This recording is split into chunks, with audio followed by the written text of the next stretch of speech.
You are listening to The Free Amigos. Hey, I'm Casper. I'm Mark. And I'm Tony.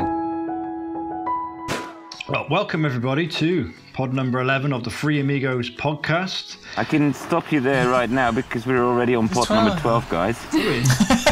From the start. Welcome everybody to pod number 12 of the Free Amigos podcast. And we've got a great guest today, Ruta over there in Germany. But before we get onto her, we'll just introduce the other two Free Amigos. We've got Tony over there in Birmingham. How you doing, mate? Oh, I'm really good, thank you, Mark. How do you guys? Hi, Ruta. Hi. Great to have you here. Thank you very much. Thanks for having me. Pleasure. And Casper in Indonesia, in Lombok, on the beach. How you doing, mate? Hey, guys. Yeah, I'm still at the beach. Was running a bit late today. Took a day off, just took my motorbike for a spin, and that's my kind of meditation. And sometimes we all need to do that, right? So ended up at the beach. And realized that I actually got all my pod gear with me. And so, yeah, I'm coming live from Tropical Beach at the moment.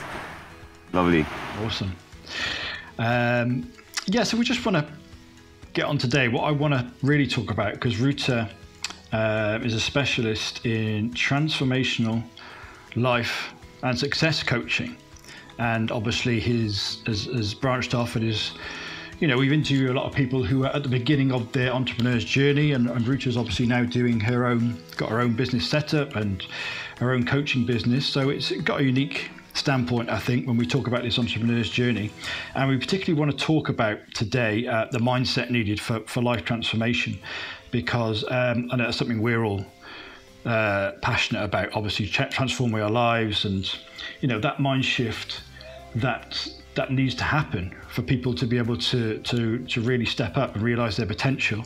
So welcome, Ruta. First things first, I know you grew up in Lithuania, didn't you? And you traveled quite a lot when you were younger. Was it 5 countries that you lived in? Yes, before coming to Germany? Correct. I grew up in Lithuania. I was actually even born in Soviet Union, and then a couple of months later, Lithuania became independent. So I actually know quite a lot about how the communism kind of works, because when I was little, it was still like very, you know, scarcity kind of mindset and all that kind of stuff. And then I studied my bachelor's back in Lithuania, and that's when I realized that I actually wanted to explore a little bit more, and I have been living in 5 different countries by now. So it's been European countries. First it was Vienna in Austria, then I lived in Berlin, Germany, then I moved to the Netherlands, then I lived in Belgium, and then I came back to Berlin. So now I am based in Berlin. Wow. And why is that? Why did you come back to Berlin? Because Berlin is really nice city to live in. Really, it has it all basically. I love it so much because it has this structure and everything works properly as in Germany. Yeah, that's the whole of Germany. and yet Berlin is very different from the rest of Germany. Actually, it's very alternative. It's a mix of different cultures. There's no problem for me not speaking German. I have to admit, I still don't have a proper German, and I survive. It's not only that I survive, I actually really enjoy living here, so it's a really great place to be. Can you speak a number of different languages then? Obviously your native tongue and English, but...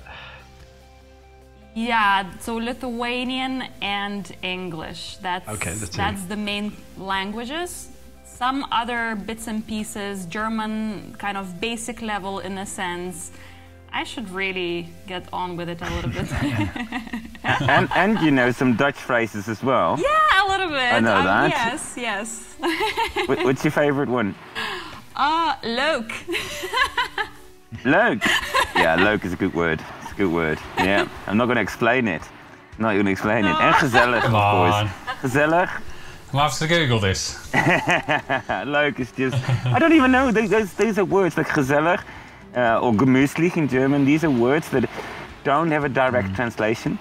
And that's why we love them so much, because especially my expat friends back in Amsterdam, when they started to really, it took them years before they really understood the word, because there is no direct translation. So leuk is funny, also nice. It's also and the same with gezellig, which would translate into gemütlich in German. There's like 100 words to explain gezellig. There will be cozy, there will be nice evening with friends. There can be so many things, but yeah, try to Google them. It's a nice word to know from Dutch language.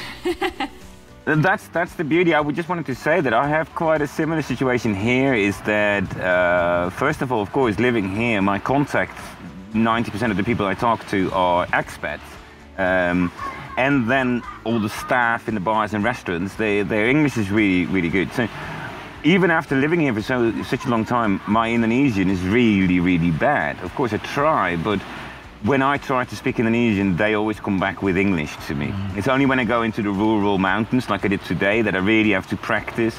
And then I also realize how bad my Indonesian is. But nowadays, you can just travel the whole world, and English will be the main language. Well, not the whole world, of course. And then the beautiful thing for me is that you learn words from different languages that are non-translatable. And those, most of the time, they're just like wisdom nuggets, like those words that can really enrich your whole being. And that's just a word, but it's like we here have adeng or plan, and they mean like everything from just relax, chill out, don't worry, all those words in one word. And so I really love those things. You learn a lot from languages, I think.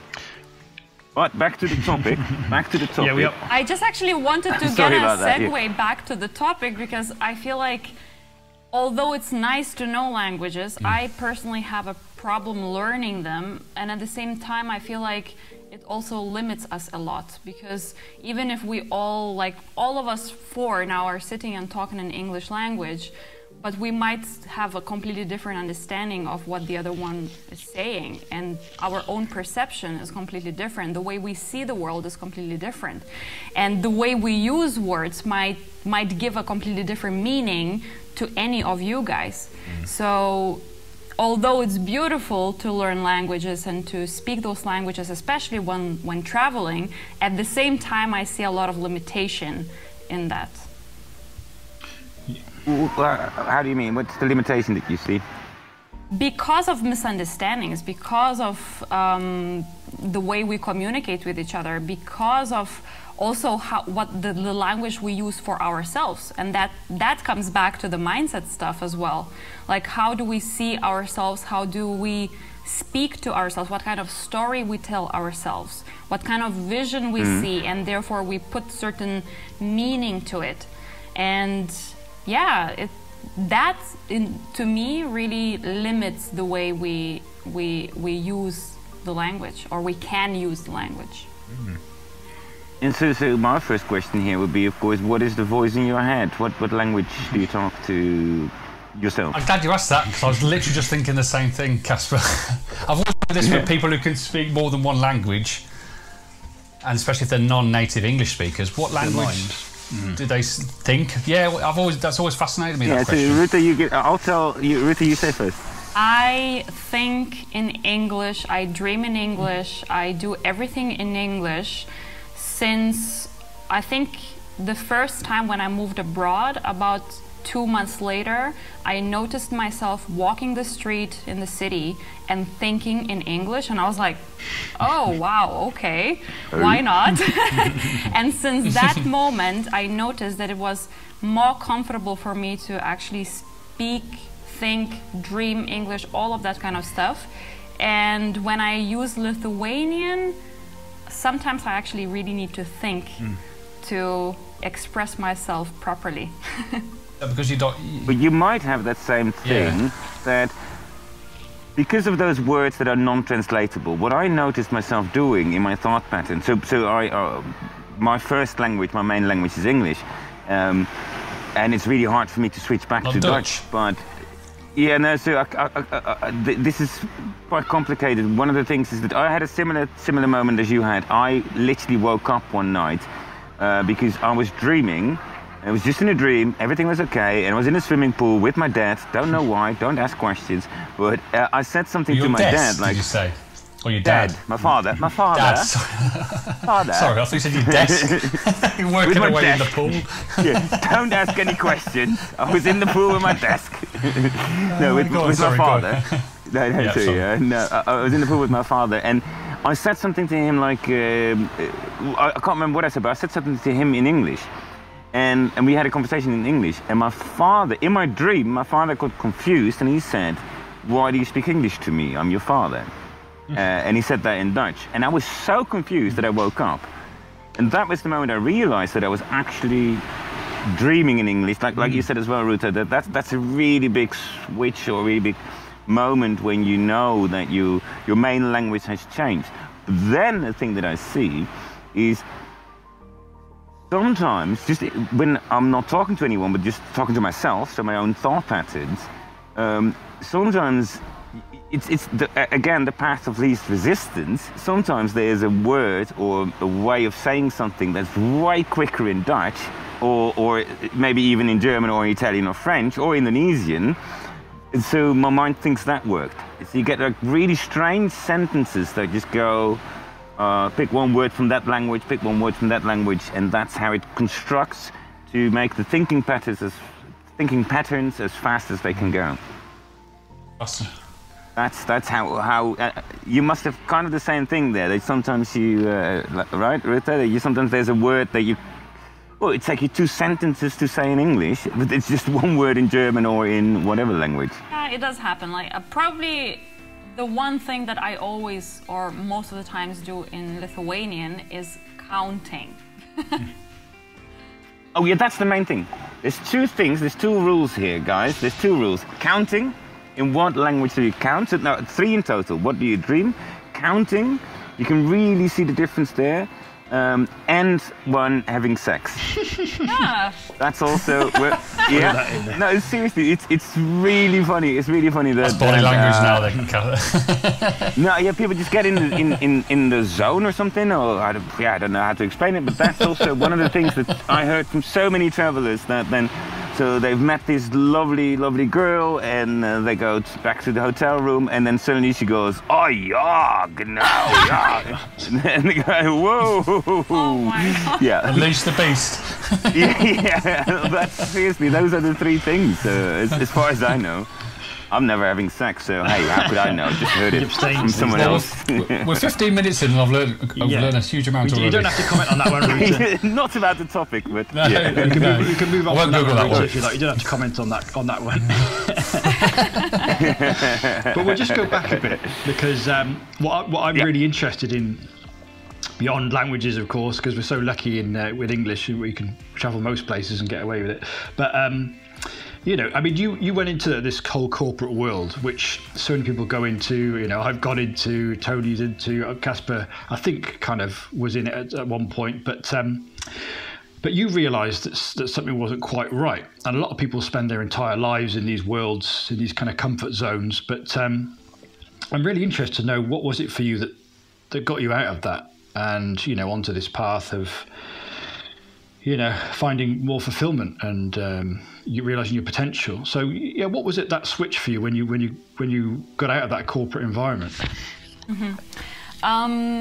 I cannot say that it was one specific event that happened and suddenly it clicked. It was rather continuous events that were happening. So for example, 7.5 years ago, I lost my mom.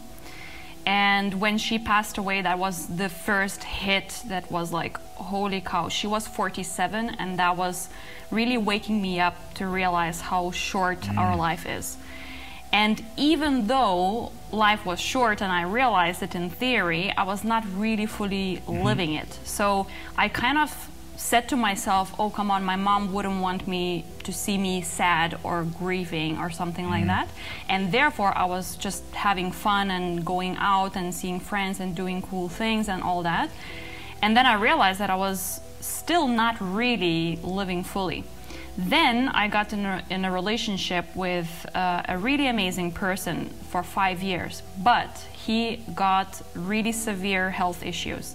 And because of that, I became responsible for 2 people And this responsibility was really weighing me down for a very long time, for 3.5 years, when consistently I was not happy. I was feeling this responsibility. I was going to work with the feeling that I have to have this job and there's no other way.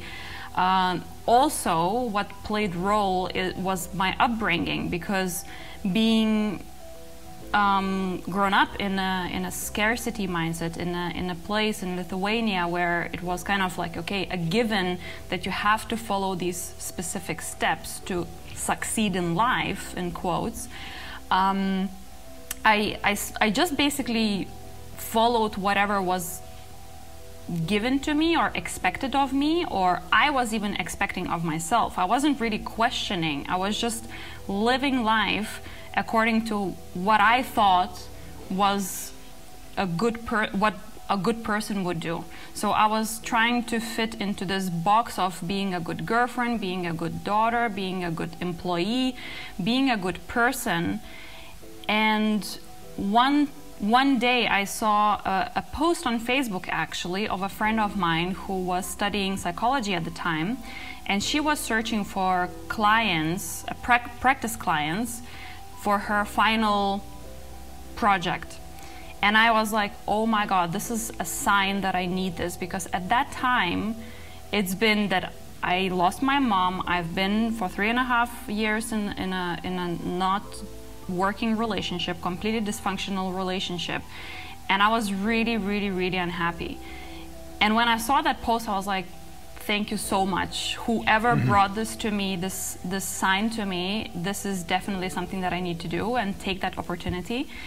And that was my first touch with coaching. Although she was studying psychology, now when I reflect back, it was actually a lot of coaching elements in it. And that's when my journey really started. So it was a long journey of getting there in this unhappiness and really like figuring out like, what the hell is going on? Why am I not feeling fulfilled and happy? What do I need to change to get to a happy place? And come on, I'm a young person. At the time I was 28 and I was just really unhappy. I wasn't depressed. I wasn't burnout yet, although I was really close from that, but I was really anxious. I was in anxiety the entire time, and something really needed to happen. And that one signal, that one post on Facebook that I saw was really changing everything. From then on, my life was changing completely. So you had this basic feeling that, like you say, you had anxiety, of course, and not depression. But you had the feeling something is not right. Yeah. Not knowing what the feeling is, but just that feeling that's like on the back of your neck, or something is not right. But you didn't know what was not right, and you didn't. So it was quite hard to say how to change it then, right? Yes, absolutely. Because the feeling that I felt was exactly what I'm actually right now communicating in all of my communication, because I understand the people who feel stuck. I understand people who feel lost. I understand people who feel like they're not in the control of their own lives. I understand when someone is so deep in themselves and yet feeling like everything is against this, and they're kind of in this victim mode in a sense, where you just on an autopilot living your life without really realizing that you are making decisions without really being conscious. You're not there with your mind. You're just making decisions. You're going for it. You go for those accomplishments. You finish your studies. You go for those promotions. Whatever it is. But if you really stop for a moment and ask yourself, why am I doing this? That wasn't the case. I was not asking those questions. Yeah, it's like. But then you're saying you're not there with the mind. Do you mean with the mind? Or do you mean with the heart? That would be my question. I had that feeling like. I had the feeling, I think that says enough, it's in the word feeling, that something, my mind could not answer the question. I just had the feeling something was awful. How do you see that? Yes, it could be partly it's that the feeling was that something is not quite right. And yet at the same time, I think there is a big distinction also between our mind as in, are we conscious of something and are we consciously making decisions, or are we just hardwired to just make decisions automatically in a sense? Yeah, autopilot almost. Yeah, for me there's a conditioning there that if you only grow up in one country and you never travel the world, you get conditioned without even realizing it, you know. And I see it around me with a lot of people, and certainly it was the case for me as well. You go to university, you get a job, have a family, one day you retire, and then you might get to live your life for a bit, and then it's over, you know. And it's kind of like it takes something in your life, like you experienced, and like I think we've all experienced as well, something that I call it like hitting a wall, or, you know, in shamanic circles it would be called the dark night of the soul, where you cannot carry on like that anymore. Otherwise you just spend your whole life doing it in this kind of comfort zone, this kind of haze of just kind of doing what everyone else is doing around you. So what do you think about when you see people come to you for help? Do they often have hit a wall of some kind and they just cannot carry on like that? Is that what you often see? Yes, I do often see that. Most of the times they are somewhat unhappy, somewhat unfulfilled, unsatisfied, and they start questioning themselves. What if nothing is going to change for the rest of my life? What if I will just keep on living my life in such an, let's say, average, again in quotes, an average way? I know, and deep inside, again, it's a feeling that they somehow feel like there's more. There can be, they can achieve more. There is more potential within that they just need to find. They want to find this vision that maybe they don't have yet, maybe they didn't find it yet, but there's this curiosity, like, hey, it cannot be that I will live like this for the rest of my life. There must be something more. Yeah, do they come to you feeling quite fearsome of that then? Yes, in a sense, yeah. Some people are afraid of failure, and some are afraid of success, some are afraid of both, and they are not yet completely convinced that if they actually started changing their life, if they would actually go for it, even with baby steps, that they would actually make it work. And that's what's terrifying them most, because then they have all the fears of, what will my family say? What will my friends say? What will the society say? I will make myself a fool and I will just have to go back to where I was before. And that's the biggest fear I see. Yeah, I think that's quite common, isn't it? Yeah. Why would that be? If then you got this strange moment, of course, and that. So yeah, let's say you take those steps into the new. You give it a try at least.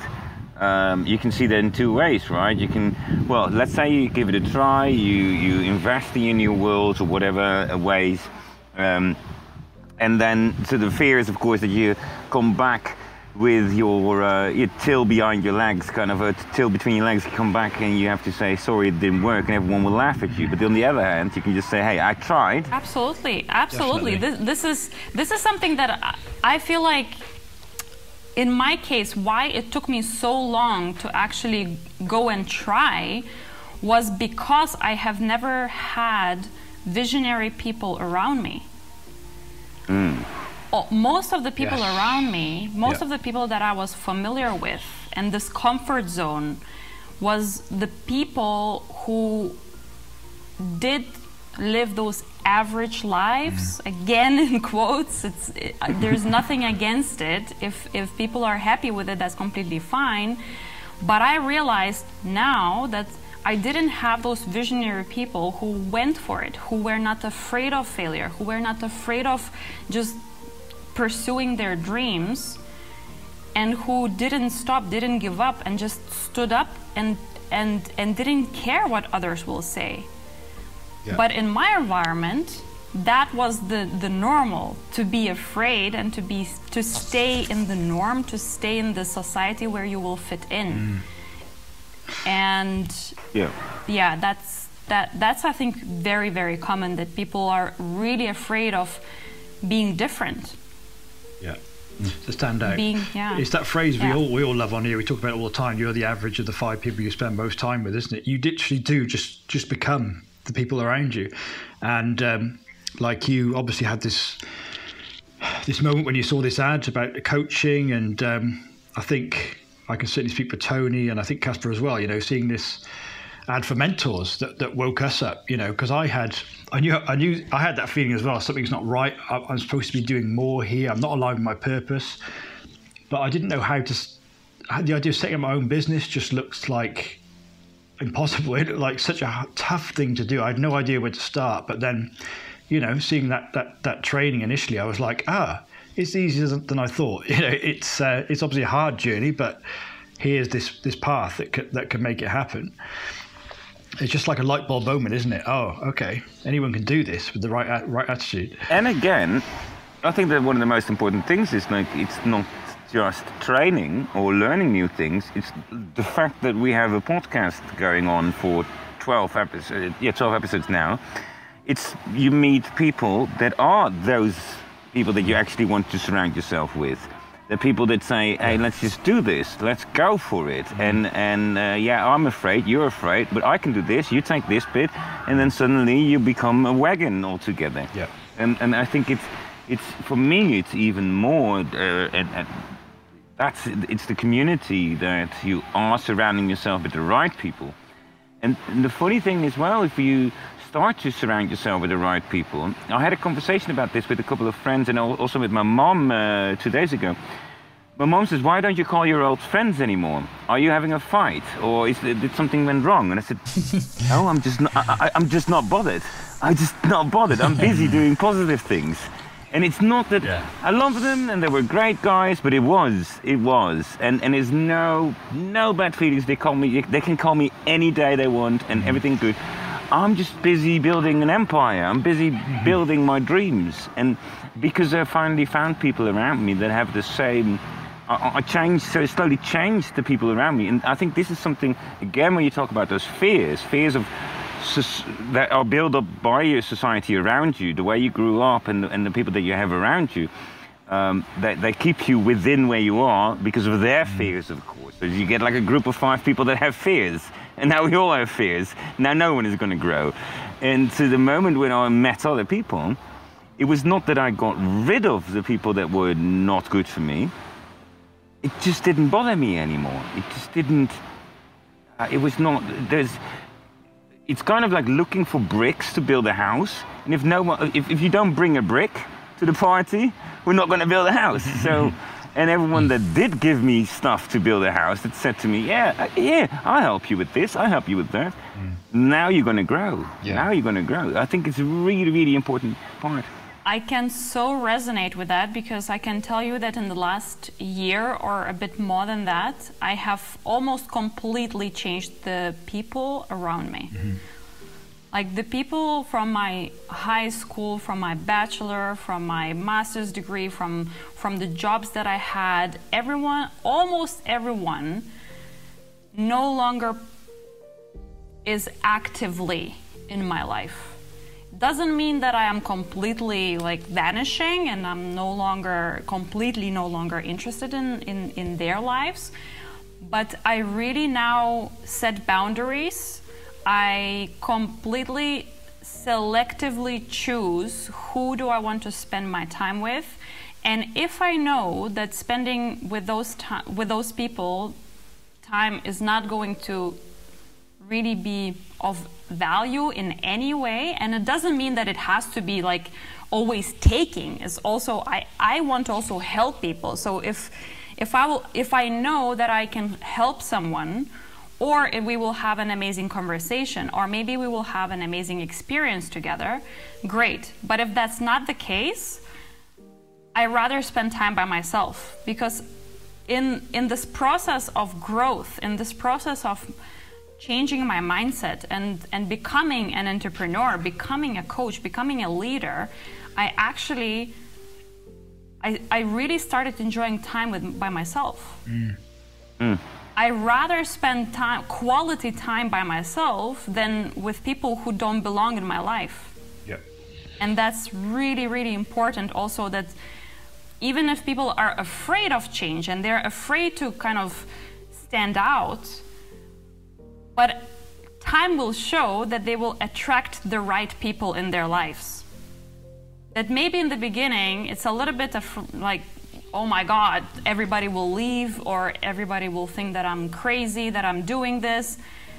That's okay. But over time, law of attraction works. Once you start really being happy with yourself in your own skin, and you do the things that you love doing, you start attracting the right people in your life.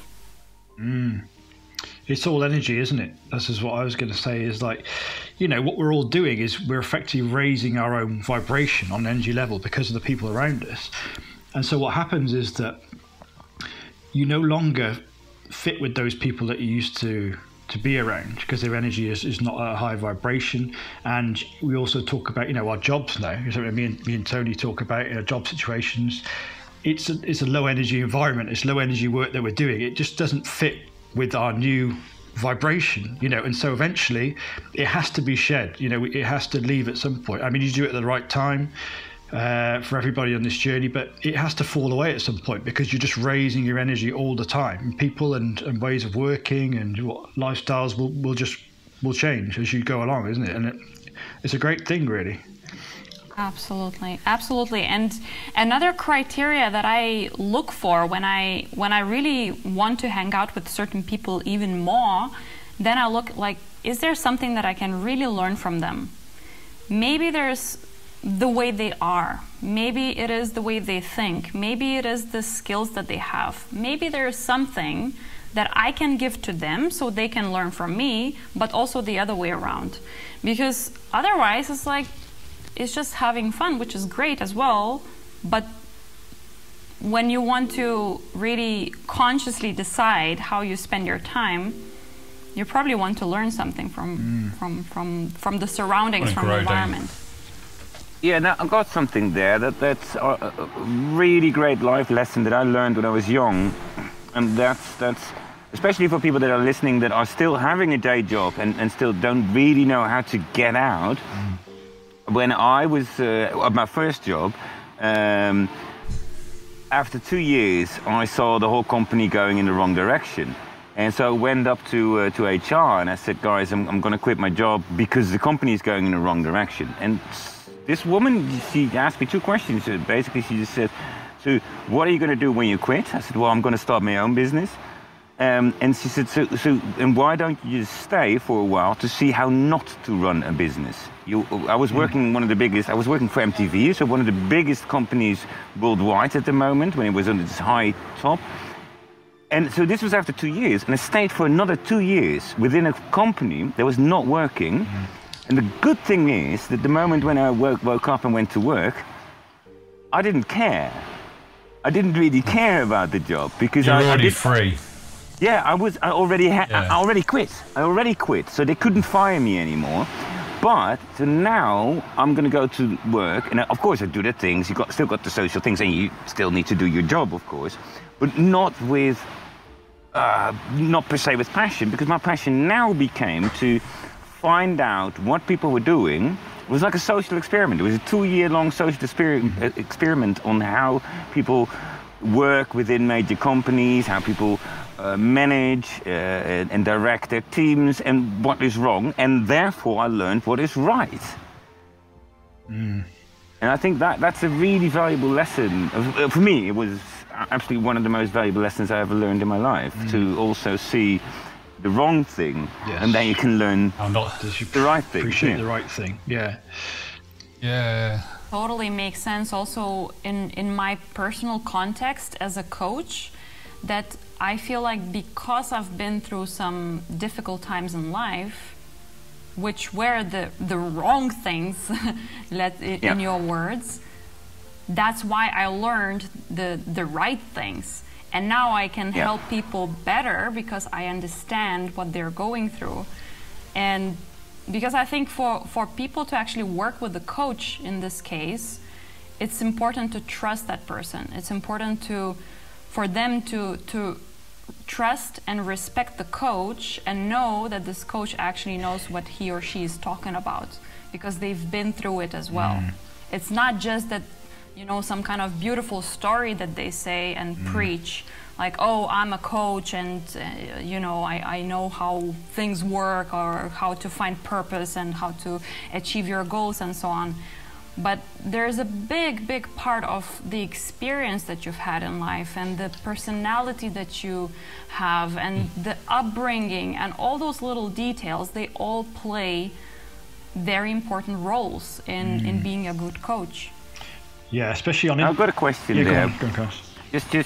Just because of the topic as well, eh? We said about the topic is mindset. What's the mindset for transformation? Then the main question, of course, is what's transformation? Transformation means from A to B.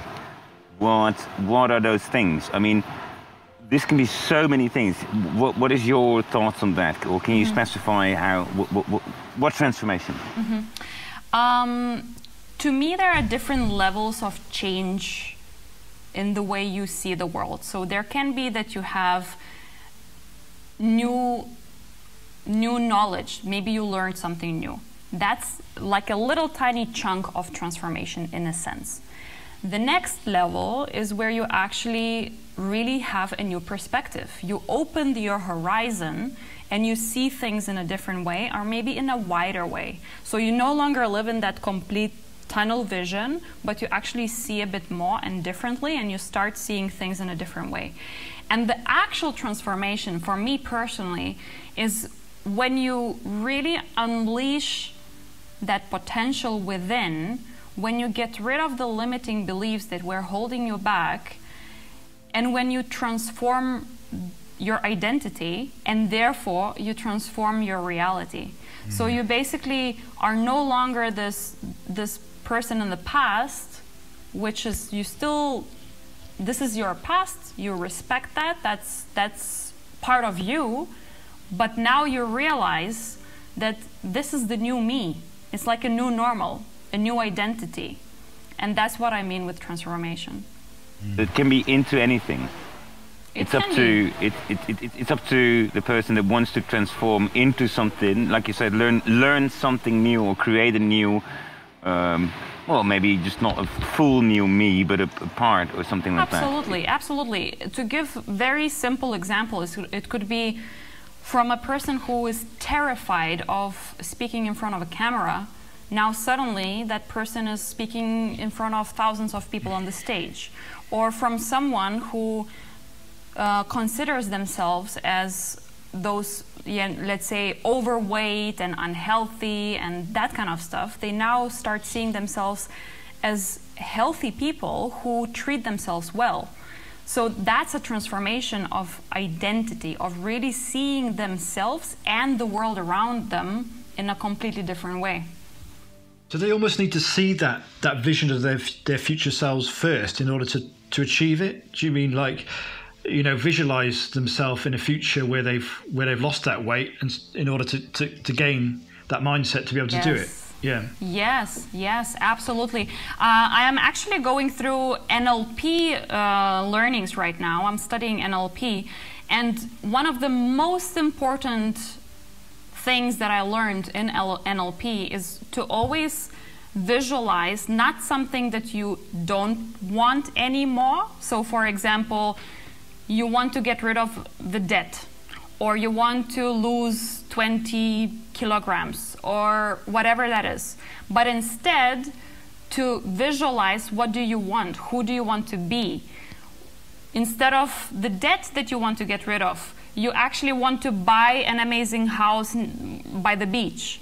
Or instead of losing 20 kilograms, you want to be this healthy person who weighs 60 kilograms. So it's always about this positive visualization, positive vision that you kind of represent in your mind. Who do you want to be? What do you want in your life? And because you keep on visualizing, and repetitiveness is very, very important here, to keep on visualizing the same again and again and again until you actually step into that identity and you really start attracting it. Yeah. And of course, habits change. Of course, you start doing things accordingly, but you will get to that vision sooner than you think. It's your ideal day, isn't it? Yes. Yeah. It's all about living your ideal life, your ideal person, your ideal me, whatever you want it is. It's visualizing that, isn't it? For people that don't know what NLP is neuro-linguistic programming. So one of the things that is so fascinating, a lot of people call it law of attraction as well. It's like when you just think about things and you believe in them, the right things will come your way. But it's scientifically proven that neuro-linguistic programming, NLP, literally changes connections in your brain. So literally what your brain and your thinking is trying to do is trying to trying to create shortcuts. And it literally grows, in biology, it grows new highways inside your brain. And so by repeating those positive thoughts and finding those positive thoughts towards where you want to go, it's not just setting an ideal day on the horizon and dream about it, but by repeating it, you literally grow, as well as in biochemicals and biochemically, as literally biology, it grows new highways within your mindset. And this is why I think it's really important to teach this to younger people as well, because 90% of the growth of the mind and of the brain, sorry, I should say brain, not mind, but 90% of that is being done between 15 and 21. And it's much harder when you are older to do this, and that's just a biology and chemical system. But NLP, so neuro-linguistic programming, it is not just abracadabra of the law of attraction. It's literally working. It's literally, you can measure it. Exactly, and I want to add something on all of this. What you said is that also from neuro-linguistic programming, but in general from many pieces of research that has been done already, conducted, the unconscious mind doesn't know the difference between what's visualized or imagined and what is actually real. And that's the power of visualization, because you keep on visualizing and your unconscious mind is like, oh, so I already have it. Yeah. How great is that? And because your unconscious mind already feels like it already has it all, therefore your behavior changes, your frequency changes, like what Mark just mentioned also about the frequencies. That's really important. And then you kind of even unconsciously step into this new personality, new identity of yourself, and you do things in a different way because your unconscious believes that this is who you are already. I think the easiest explanation for that is that I used to be afraid of dogs my whole life. And we all know that thing, that when you're afraid of a dog, you walk up to the dog and the dog senses, within brackets, senses fear. And it's just your frequency, and the dog might be a nice dog, but he senses that the frequencies are off and the dog freaks out. And so who's freaking out who now, me or the dog? And so by changing my frequencies into, oh, you're a lovely dog, I'm not saying be stupid and walk up to every dog, but just changing my frequencies, the dog became relaxed with me. And literally, I've been afraid of dogs until I was like 30, I think. And then I became a dog trainer because I changed my frequencies. And I started to be able to read them. And now we're best friends. I mean, you've got a dog here next to me at the moment. That's so but cool. I changed my frequency, and then it became so much easier. And I could read the world around me, and I think that's the beautiful thing here, that you can start to read the world around you better if you are on the right frequencies, right? And what you said, that it's really important for young people to understand all of this. I feel like there's such a huge, enormous gap in the education system, that even our kids, when they start going to school, they're not taught how to live their lives. They are actually taught to live in this box and you know, continue stepping the steps or living the life according to rules and all that kind of stuff. And I feel like if that would be taught in schools from very early age, even earlier than school actually, by parents, to instill them that they have the control over the way they think, the things they want, the visualization, all those kind of amazing tools that are out there to really grow as a person. I mean, literally, the world would be a different place. It would. There's all kinds of questions around that, like why, you know, people have got all kinds of ideas as to why that is. Why aren't we taught how powerful we are? Why aren't we taught how to manage our minds, how to manifest anything we want in our lives, you know? And there's very sort of interesting ideas around that, but it comes up a lot on this podcast, the education system and why it's letting so many people down. It is because something I've thought about, because I've got school-age kids, and personal development's been relatively new to me in sort of the last sort of 9-12 months. Started using auto-suggestions, affirmations on a daily basis, and just getting that into my head, and using positive ones and stuff that are going to help me step into my future self, the person I want to become. But I thought that if schools just started off every day, beginning of the class, got all the kids to stand up and just started read out the whole class in unison, had 2 or 3 affirmations. They just said, imagine what they would do over their lifetime at the school by the time they left school. Powerful affirmations, yeah. Something as simple as that. It's going to happen anyway. It has to, yeah. I think it'd be amazing. I see already, because as you guys know, of course, I was kicked out of school my whole life. I had a different vibration and or different thoughts. And Does surprise me. Yeah, what is it? Well, yeah, I mean, it's like the 5 whys that came to me when I was 2. But why? Why? Yeah, and I was kicked out of every school. And so what I did after I was kicked out of every school, and I started my own career, and I was like, no, I'm not crazy, you are, etc. So, but I created a lot of. I was quite aggressive towards the education system.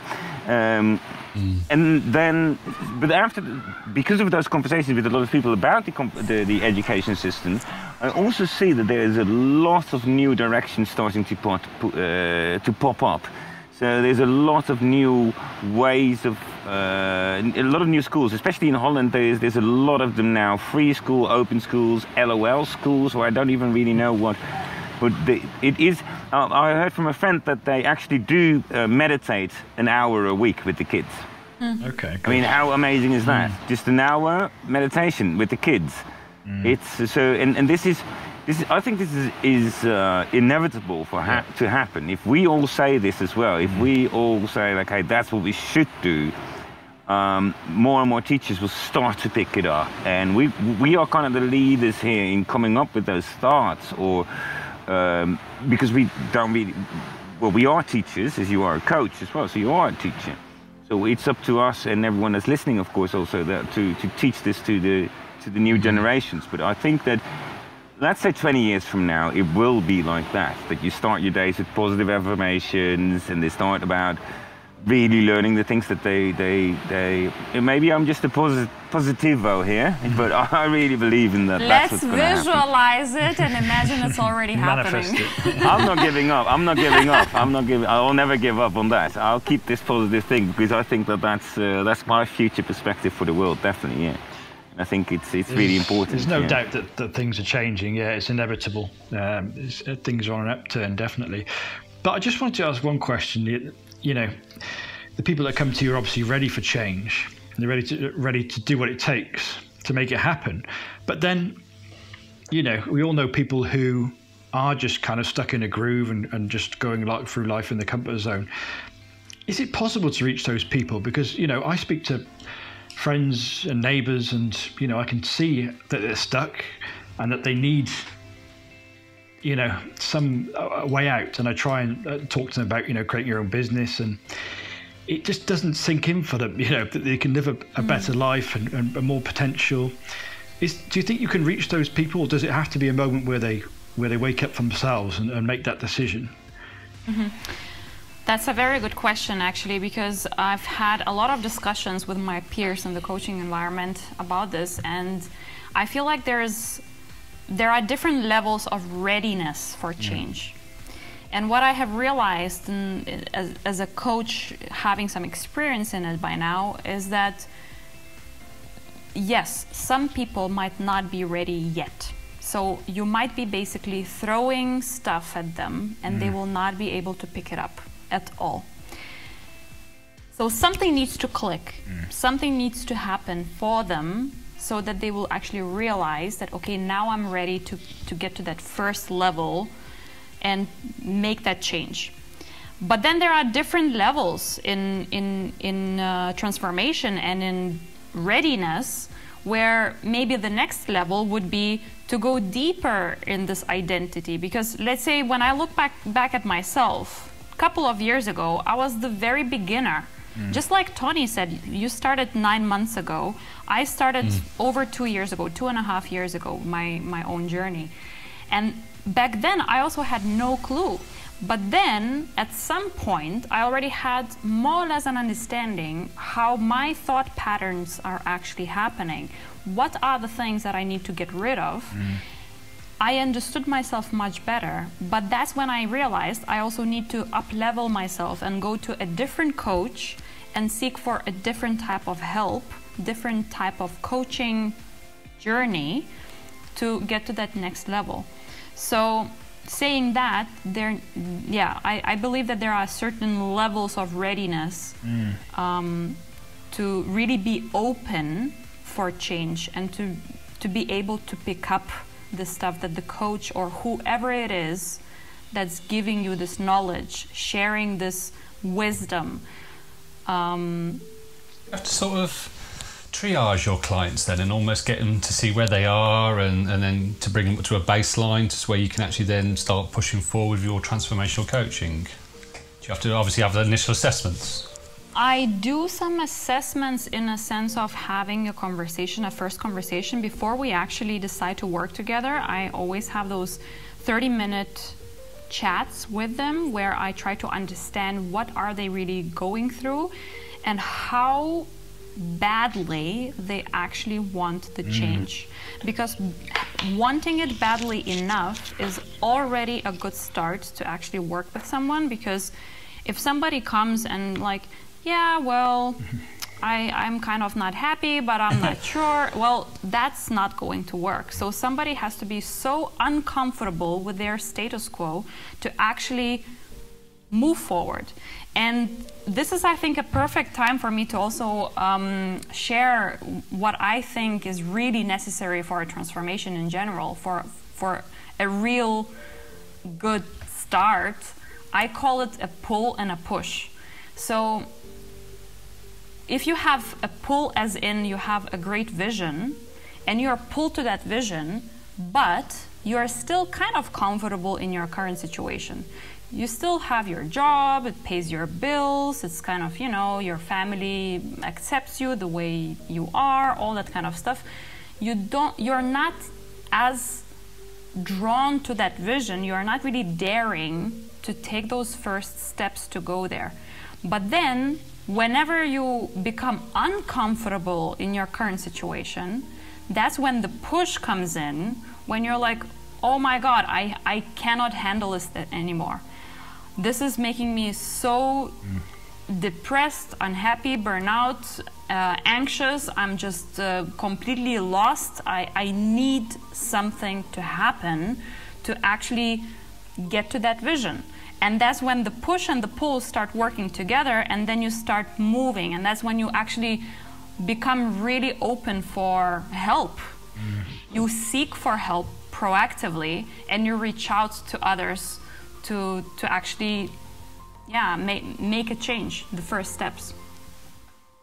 Yeah, and I think it's something happens, we talked about in the past, getting to this kind of 40 barrier. I don't know, obviously you're not there yet, but I mean, for us, I think maybe for guys in particular, it's like that number comes up and all of a sudden you start thinking about, where am I going with this life? You know, I think, and it's quite a scary thing. You know, I've only just turned 40 and it still feels quite weird, but there's a good side to it, you know, because you also start thinking this is the whole idea of a midlife crisis, isn't it? It's this reassessment of life, and suddenly people start panicking. Oh my God, am I close to the end and the beginning? You know, but it's a good thing in a way, because it forces you it forces you to reassess everything, and that I think can be the kick that a lot of certainly guys need to do something. You know, when they hit that number, you know, it's all about what is it that clicks, that makes you aware suddenly of like, oh, this is going to end one day. You know, this isn't going to go on forever. If I'm going to make the most of this life, it's got to start happening now. Now's the time.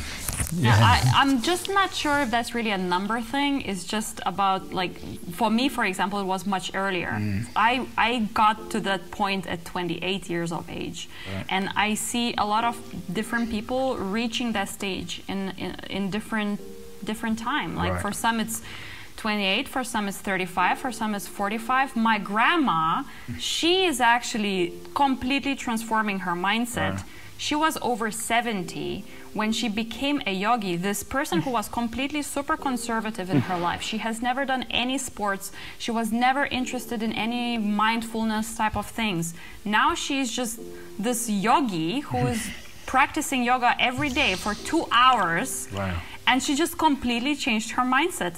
So saying that, I don't think it's really about the age. It's about, again, your readiness and how uncomfortable you are and in which stage of life you are in, and if the current stage that you're in is actually making you happy, feeling fulfilled or not. And that's when you start questioning yourself.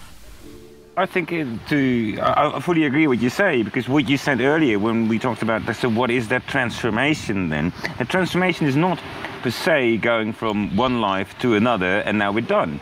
I think this will happen so many times in your whole life. You go, hey, now I'm here, I feel stuck, I need to go to somewhere else. And this can be at 22, this can be 28, and then again when you're 35, and then this and then that. It's not just one moment in your life. Of course, when we refer to men being 40, yeah, of course, it's the well-known midlife crisis, of course, but that's just, and women have the same thing, but it's many changes the whole time, and it's not just about changing one time, and like I said, now everything is done and ready, and so now and happily ever after. No, it will come back and it's changed. It's basically like what you said there, Ruta. I think if I interpret it correctly, is that like you say, when people want to change but cannot find, they have a vision, but don't really know how to get there, and there's things holding them back, and that can be anything. Then that can be small things, can be big things. Yes, and what you're saying is very important, because reinventing ourselves multiple times in a lifetime is absolutely normal, and it's actually welcome. Like, I hope that I will keep on reinventing myself throughout life several times, again and again and again. And I actually notice right now, I've been in this business, like from a corporate junkie in a sense, in building my own business. I've been in this now for over 6 months. And what I have realized just last week, which was quite a big shock for me, I realized that I was in a comfort zone suddenly. I was like, it's kind of getting boring by now.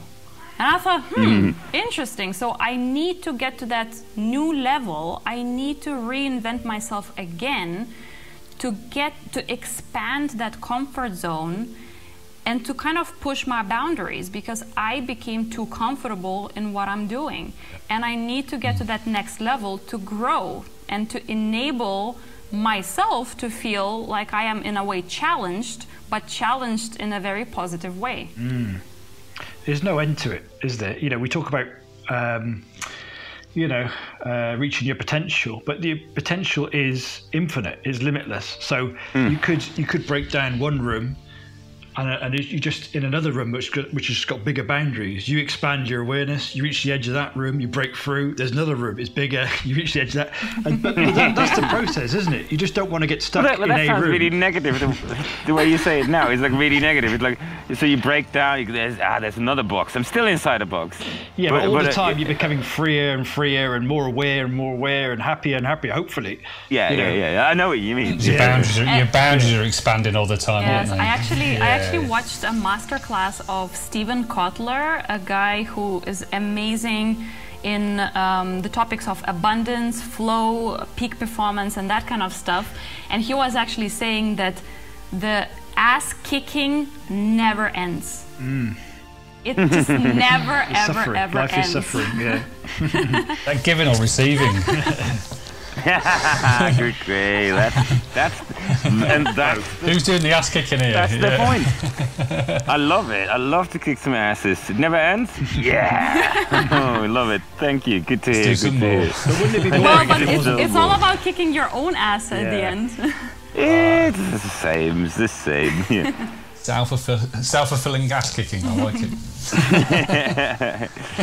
This is what we've all signed up for, though, isn't it? This part of the game, you know, this constant improvement that we're all, this journey we're on. That's it, right? That's it.